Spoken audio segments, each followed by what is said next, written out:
మాట్లాడండి. అధ్యక్ష, నేను స్పష్టంగా దీన్నే కోట్ చేస్తా ఉన్నా. ప్రతి సందర్భంలో ప్రారంభమైన దగ్గర నుంచి ఇప్పటివరకు ఒక్కసారి కూడా నేను దీంట్లో నుంచి బయటికి పోలే, డిబేట్ కాలే. అవర్స్ విషయంలో కూడా నేను ఇప్పుడు డిబేట్ కాలే.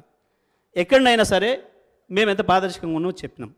మేము ఇవాళ స్పష్టంగా మిమ్మల్ని ప్రభుత్వాన్ని అడిగింది, మేము అన్ని సిద్ధం చేసి ఇచ్చినాం.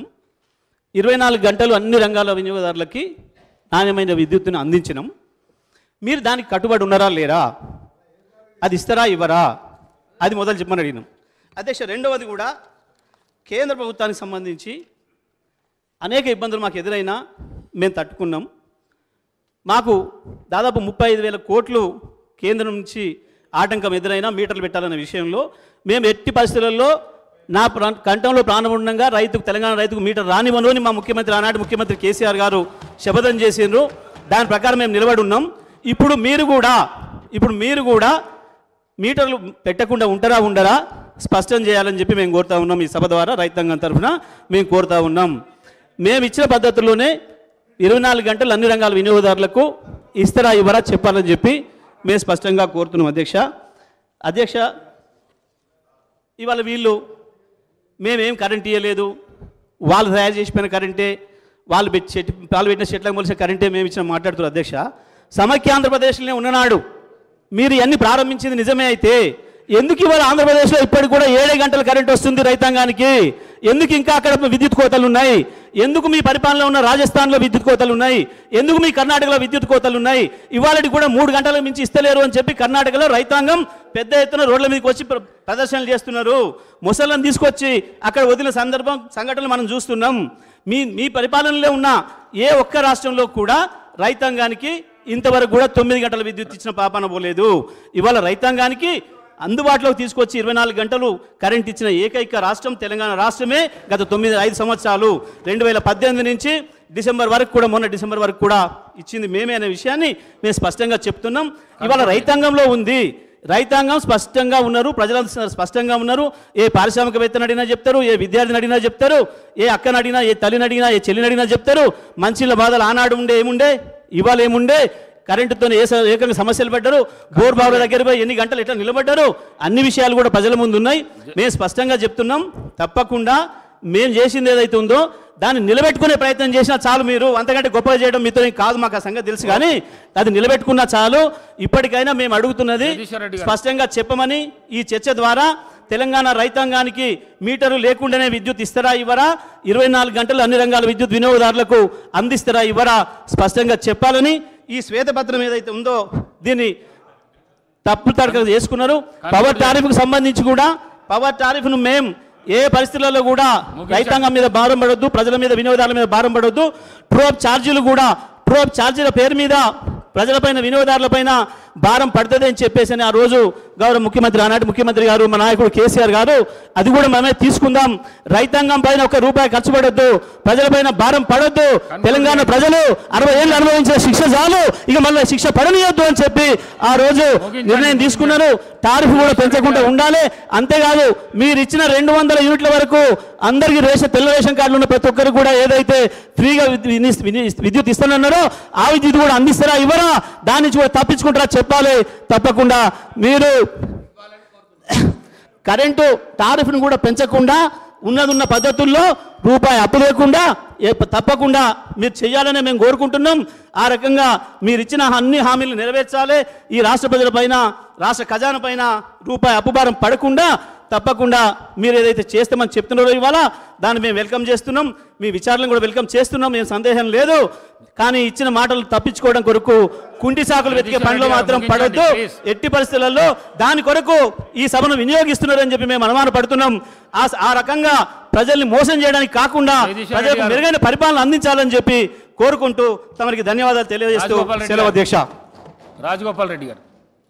అధ్యక్ష, నేను యాక్చువల్గా మీరు స్పీకర్గా ఎన్నికైన రోజు, ఆ సీట్లో కూర్చున్న రోజు నేను ఒక మాట చెప్పిన అధ్యక్ష. గతంలో నేను శాసనసభ్యునిగా ఉన్నప్పుడు పోయినసారి మాకు అడుగడుగున అడ్డంకులు సృష్టించిండ్రు, మాట్లాడే అవకాశం ఇవ్వలేదు, సమస్యల గురించి మాట్లాడే అవకాశం ఇవ్వలేదు.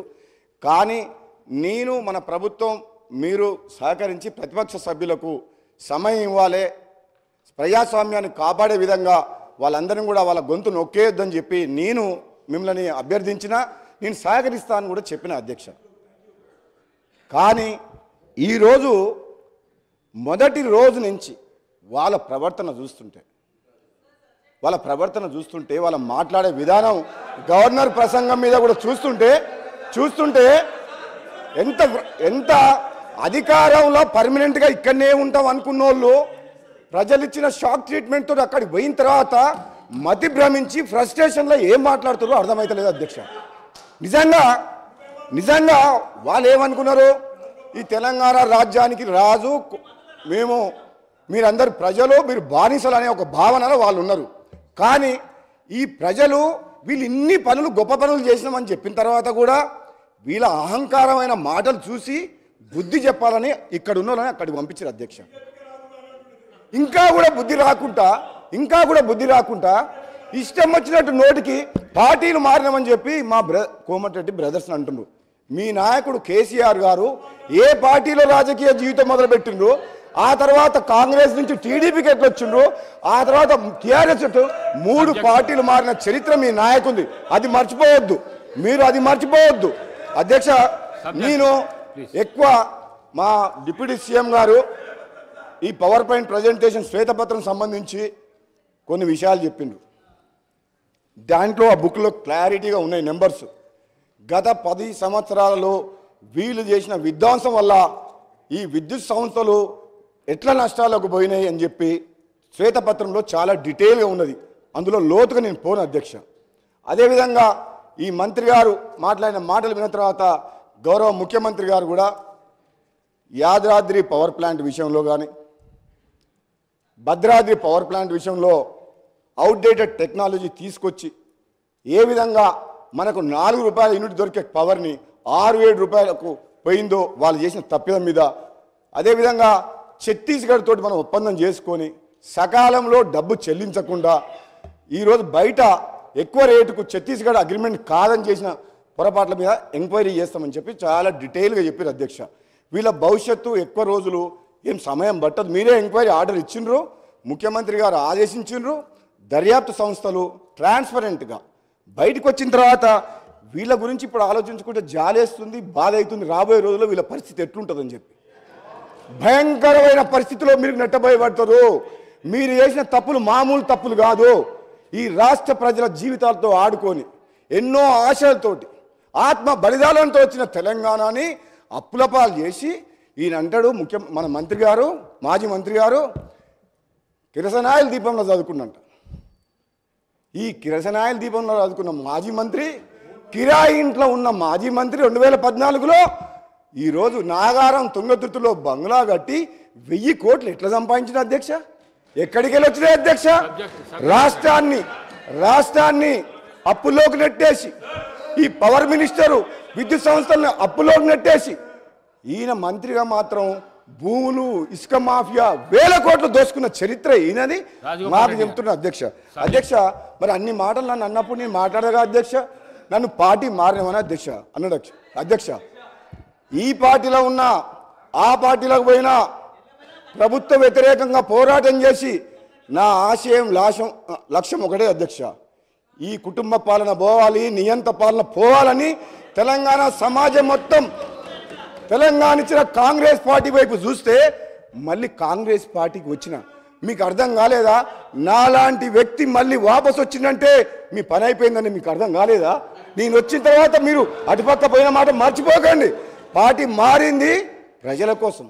ఆనాడైనా ఈనాడైనా ప్రజల పక్షాన నేను గొంతు విప్పింది తప్పితే వీళ్ళ పదవులకు డబ్బులకు ఆశపడే వ్యక్తులం కాదు. మీలాగా వంగంగి దండాలు పెట్టి జీవుదులని చెప్పి మీ మాజీ ముఖ్యమంత్రి గారి దగ్గర పదవుల కోసం నోరు మెదపలేని వ్యక్తులు అధ్యక్ష. వీళ్ళు నిజంగా ఒక్క మాట చెప్తా వీళ్ళకు అధ్యక్ష. ఈరోజు విద్యుత్ సంస్థలు కానీ నీటిపారుదల ప్రాజెక్టులు కానీ ఈ మంత్రివర్యులు, ఈ ఎమ్మెల్యేలు, అధికారులు ధైర్యంగా మాజీ ముఖ్యమంత్రి గారి దగ్గర ధైర్యంగా చెప్పలేకపోయారు కాబట్టి ఈ అనర్థం జరిగి ఈ రాష్ట్రం అప్రపాలైంది. మీకుందా ఆ ధైర్యం? ఈరోజు మా గౌరవ ముఖ్యమంత్రి గారు ఉన్నారు అధ్యక్ష, ఒక యువకుడు.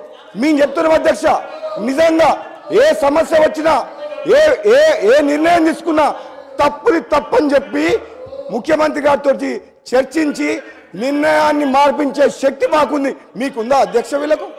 వీళ్ళు ఆయన ముందర నిలబడి మాట్లాడతారా అధ్యక్ష?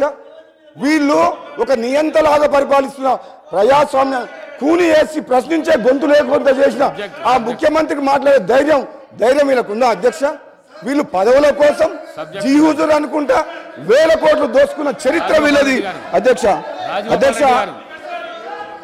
అధ్యక్ష వీళ్ళు ఈరోజు చెప్తారు అధ్యక్ష, వీళ్ళు ఈరోజు వేదాలు ఒలించినట్టు 10 ఏళ్ళు పాపాలు చేసి పేద ఒక్క నిమిషం సార్, ఒక్క నిమిషం. 1 minute.